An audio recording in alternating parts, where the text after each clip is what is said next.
Vais-je enfin réussir à me filmer en me concentrant sur ce que j'ai à dire? J'ai envie de faire cette vidéo aujourd'hui parce que j'aurais aimé qu'elle existe quand j'étais plus jeune. J'aurais aimé que ces mots-là soient dits, et soient dits par une jeune personne qui se filme comme ça dans sa chambre, de manière plus frontale et plus sincère que les cours d'éducation sexuelle, franchement, à 2 balles qu'on nous offre au collège, qui en plus balaye totalement les questions de consentement, de respect, et surtout qui ne nous parle pas du tout du mythe de la virginité et du fait que la virginité n'existe pas à proprement parler, parce que tout d'abord elle n'existerait physiquement que chez les femmes, ou en tout cas les personnes qui ont une vulve, parce que ce serait visible via l'hymen, alors qu'il y a des personnes avec une vulve qui naissent sans hymen ou qui se la craquent dans des moments qui n'ont rien à voir avec les rapports sexuels, et que en plus ça voudrait dire que tu es vierge, tu n'as jamais eu de rapport, mais c'est pas jamais eu de rapport, c'est tu n'as jamais eu de pénétration, comme s'il n'y avait que la pénétration dans les rapports. Pourquoi je parle de ça ? Parce qu'encore aujourd'hui, c'est quelque chose qui est dans la tête de tout le monde et des jeunes personnes. Des personnes qui n'ont peut-être pas encore eu de rapport, mais qui s'imaginent des choses, qui s'imaginent ce qu'est un rapport sexuel, et qui pensent que c'est normal d'avoir des idées violentes dans la tête.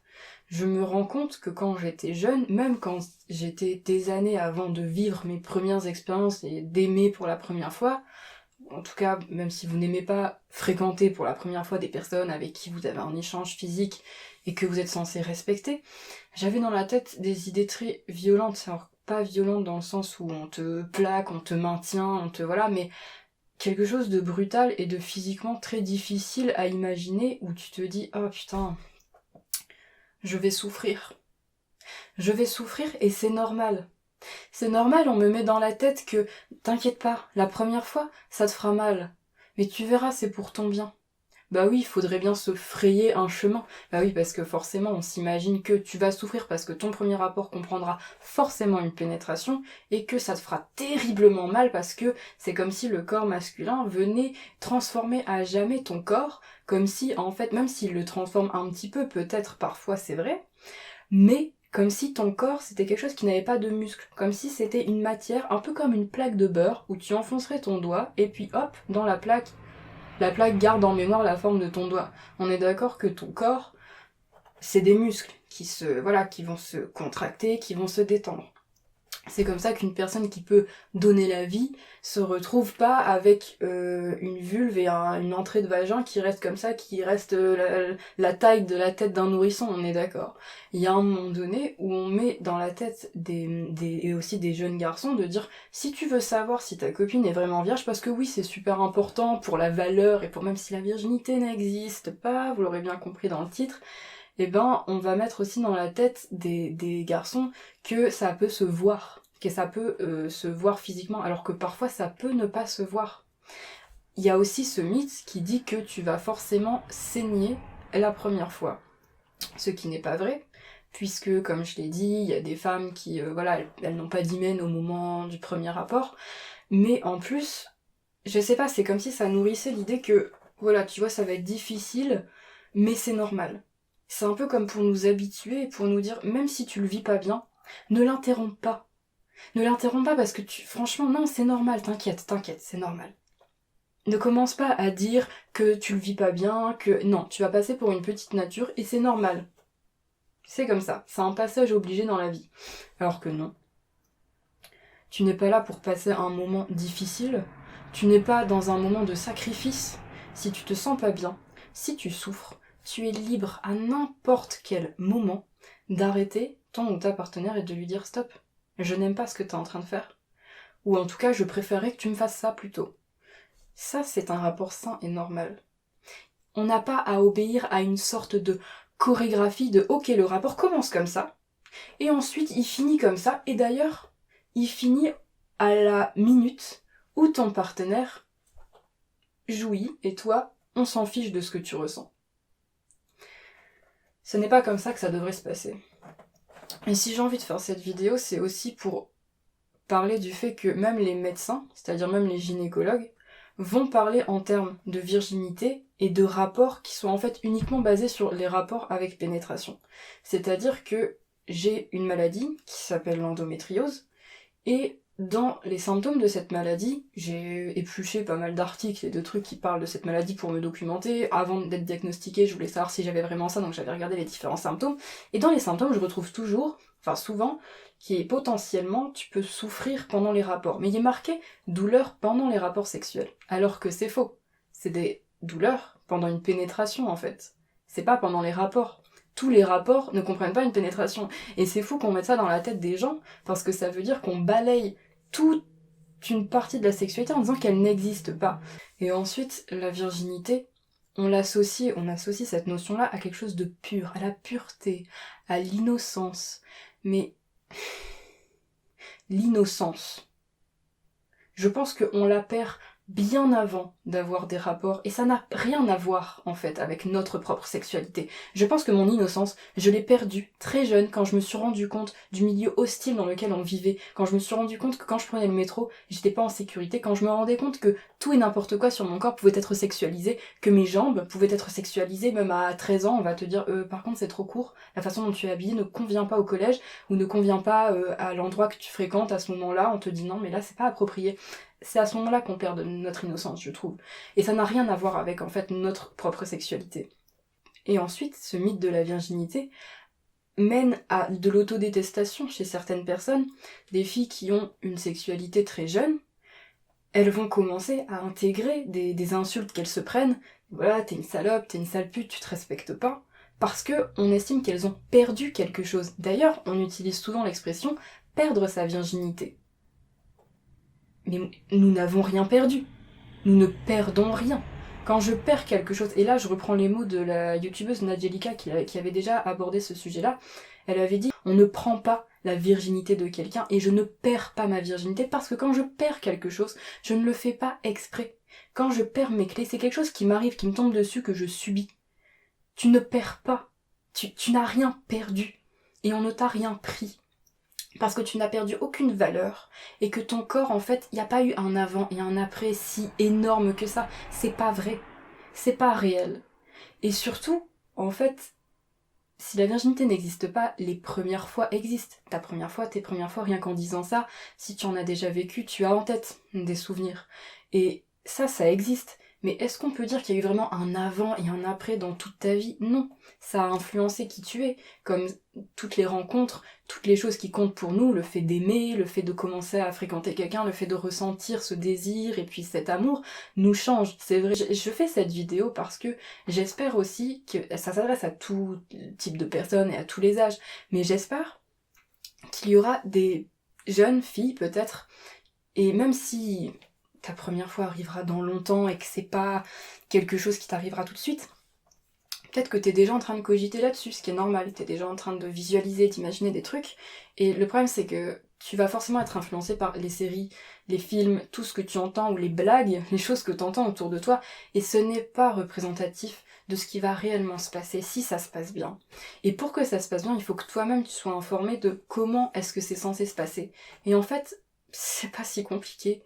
C'est juste, tu n'as qu'à être toi, et tu n'as qu'à aller là où tu as envie d'aller, tu n'as qu'à dire ce que tu veux. Il ne faut pas croire que tout se passera dans le silence le plus total, et vous allez exécuter comme ça, ouais, cette chorégraphie écrite il y a je ne sais combien de temps par des hommes, et en plus dans un but reproductif, et dans un but aussi d'assouvir un plaisir masculin, où la meuf est là, elle est allongée, elle regarde le plafond, elle souffre, mais c'est pas grave.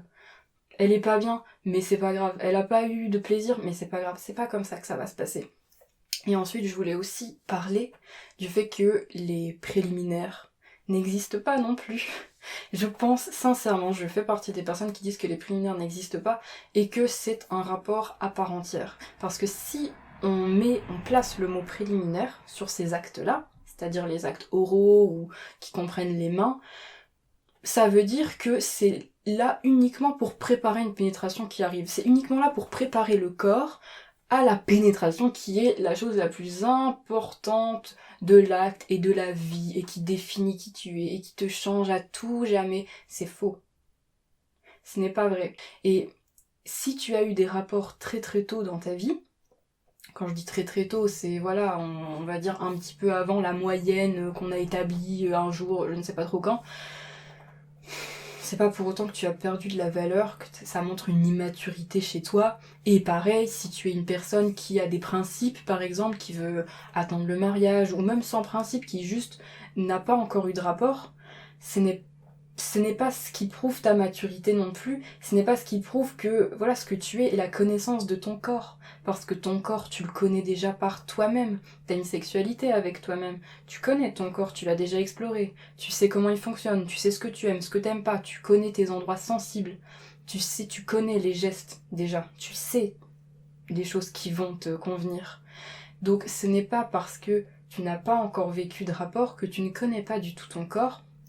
Et que, donc ne te laisse pas impressionner par ce que tes amis, peut-être quand on est très jeune, on a parfois des amis stupides, je suis désolée, mais c'est vrai, qui vont te dire des choses qui en fait ne sont pas la réalité, qui ne doivent pas être la réalité en fait. Et surtout, ce sont des moments qui ne sont pas censés être préécrits à l'avance. C'est pas parce que tes amis font écho à certaines pratiques que tu dois avoir les mêmes. Et que tu dois te dire ok, moi j'aime pas ça, mais mon partenaire il aime bien, donc je vais me forcer, et puis même si je me sens pas bien, et même si vraiment je sens que c'est quelque chose que mon corps rejette, je vais quand même le faire parce que sinon on va me dire que je suis coincée, on s'en fout, on s'en fiche royalement. Le problème c'est que aussi quand on est, là je parle beaucoup de la période de quand on est adolescent, on est souvent amené à, quand on a des potes, tu sais, genre il va y avoir une soirée, puis après la soirée, on va te poser un peu des questions, on va te demander, et alors, si t'as un copain, une copine, on va te demander, venir un petit peu fouiner dans ta vie intime et te demander ce que tu fais, ce que tu... Et ça, c'est des choses qui arrivent beaucoup, surtout quand t'es au lycée, et que t'entends qu'il y a un peu des vannes, et puis des allusions, et c'est extra... Et même moi, là, je fais cette vidéo, mais là, c'est une vidéo qui est pas préparée, mais je sais ce que je vais y dire. Je sais ce que j'ai envie de partager ou pas. Mais je déteste encore aujourd'hui, à 21 ans, que des gens essayent de me tirer les verres du nez. Ça m'arrive. Et parfois, c'est pas des gens méchants, mais voilà, c'est typiquement le genre de truc en fin de soirée, quelqu'un qui pose des questions, qui dit « Et alors, vous Et c'est... Je trouve ça terrible aussi. Tu as le droit de garder ça pour toi. Ce que je fais là, c'est quelque chose que j'ai choisi de faire. J'ai eu envie de parler du respect et de toutes ces pensées tristes et violentes qu'on a sur les premières fois quand on est jeune et même quand on est encore à des années de la vivre, on a en tête des choses atroces en fait. Je vous souhaite également de tomber sur des personnes qui respectent ça et qui ne sont pas dans le forcing et qui comprennent et qui sont juste là pour partager un moment intime et sensible avec vous et pas pour exécuter un truc voilà qui a été préécrit et qui est... Non, ça ce n'est pas normal. Tout ce qu'on peut voir dans les séries, et récemment j'ai vu la série Euphoria, et même si j'ai été séduite par les couleurs, les images, les maquillages, etc., il y a des scènes de cul atroces dans cette série, je suis désolée, mais des scènes déjà beaucoup trop longues, beaucoup trop explicites qui n'amènent rien. Je trouve que ça n'amène... C'est pas une vidéo pour parler de cette série, mais j'en parle au passage parce que ça fait partie de nos influences, et clairement c'est des moments violents, mais on n'a pas l'impression qu'ils dénoncent, on a l'impression que c'est normal. Et c'est vraiment typiquement les moments où les filles sont représentées un peu comme des bécasses, qui sont là, qui veulent faire plaisir, et puis qui posent timidement des questions, et qui assument pas trop leur corps, machin, et puis qui au final passent 10 minutes à regarder le plafond pendant que ça se passe, et qui en fait ne prennent ni aucun plaisir, mais en plus, tu vois qu'elles sont pas bien traitées en fait, c'est des corps et point barre. Et en plus, on respecte même pas ce que leur corps veut en fait. Puisque voilà, quand t'es une personne qui a une vulve et qui a un clitoris, ça ne se passe pas qu'à l'intérieur, il faut quand même en avoir conscience. On en parle beaucoup, je vais pas m'étendre sur le sujet parce que le clito on en parle énormément, ce qui est une bonne chose, mais donc j'ai pas envie de répéter des choses qui ont déjà été dites 1000 fois. Mais j'espère que cette vidéo peut être rassurante pour les jeunes personnes qui s'imaginent quelque chose de...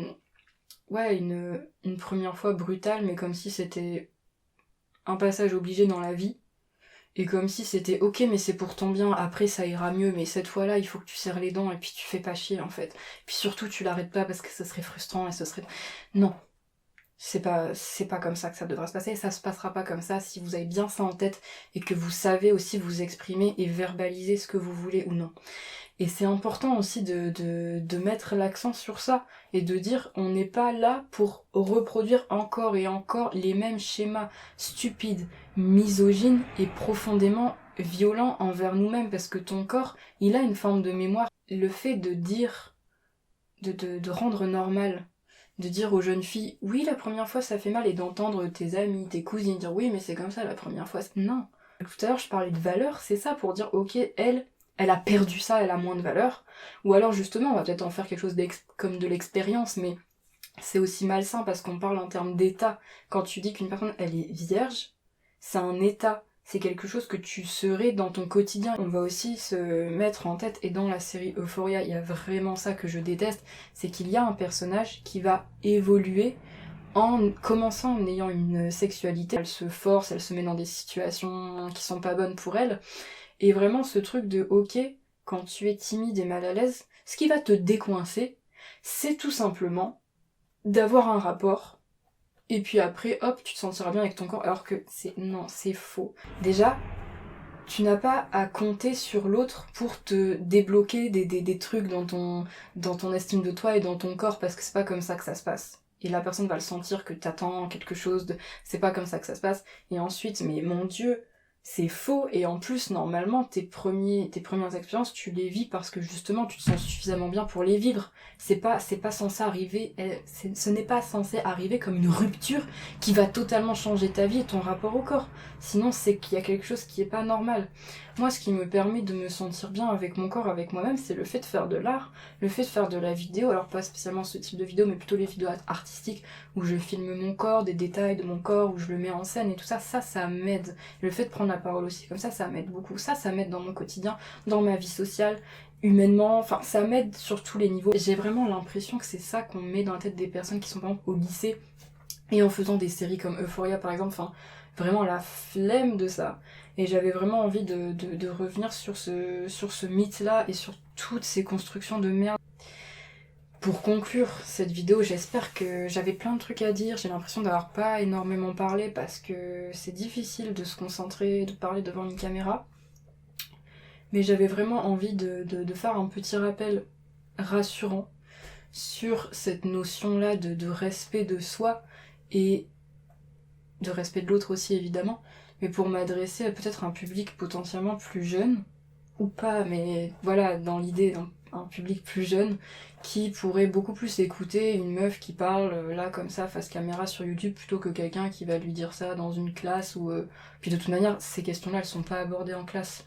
Moi je me souviens que les cours d'éducation sexuelle au collège ça se tenait vraiment juste aux protections, mais en plus aux protections hétéro-normées, enfin vraiment il n'y avait pas, c'est tout, et puis à la contraception, et puis à la reproduction, et puis c'est tout, donc en fait c'était même pas vraiment des cours d'éducation sexuelle parce qu'on parlait pas spécialement de respect et du fait qu'il y avait d'autres choses que la pénétration, et si je suis sûre que si tu fais un sondage, que ce soit auprès des hommes et des femmes d'ailleurs, tu fais un sondage anonyme pour savoir ce que les gens préfèrent, tu peux être sûr qu'il y aura plein d'autres actes en dehors de ça, qu'il y aura plein d'autres détails et qu'on considère, enfin d'ailleurs c'est pas des détails mais qu'on considère comme des préliminaires, enfin s'il vous plaît, c'est quelque chose qui est... Et j'ai eu envie de faire cette vidéo même si c'était difficile, parce que je me dis que moi j'aurais vraiment aimé qu'on me dise ces choses-là quand j'étais plus jeune et que je me façonnais un truc dans ma tête et que je me disais ok c'est ça, et ça c'est normal. Et quand j'entendais certaines de mes amies me raconter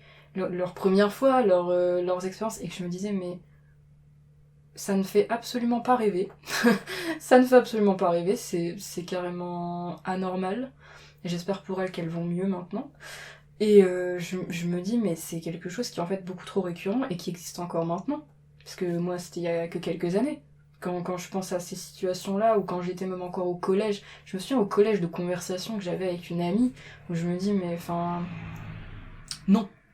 J'aurais aimé que ce type de vidéo existe et qu'il y ait ce rappel concernant ce respect de soi, concernant ce truc de... Quand je dis respect de soi, ça n'a rien à voir encore une fois avec l'âge, mais vraiment le fait d'écouter son corps, d'écouter ce que toi tu veux, d'écouter ce que ton partenaire veut. Et si tu tombes sur quelqu'un qui n'est pas complètement abruti, il comprendra. Et s'il n'est pas sensibilisé à ça, c'est justement avec ce type de conversation qui va comprendre en fait comment ça fonctionne, et puis lui-même, voilà, il a aussi ses propres envies, ses propres désirs, qui sortent parfois du lot en fait, qui sortent parfois du truc, c'est... Écoutez-vous, parlez-vous, et tout se passera bien. Pour conclure cette vidéo, je voudrais juste te dire de prendre soin de toi, de ne pas appréhender en te basant sur ce que tu as pu entendre ou voir dans les films. Même quand je dis les films, ça peut être les films porno comme des films qui passent à la télé où il y a des choses qui sont suggérées, même si c'est pas explicite, tu comprends ce qui se passe, et puis non, c'est pas forcément comme ça que ça se passe. Je pense que il est rassurant de rappeler tout ça. Dans tous les cas, prends bien soin de toi et des gens que tu aimes, que tu fréquentes.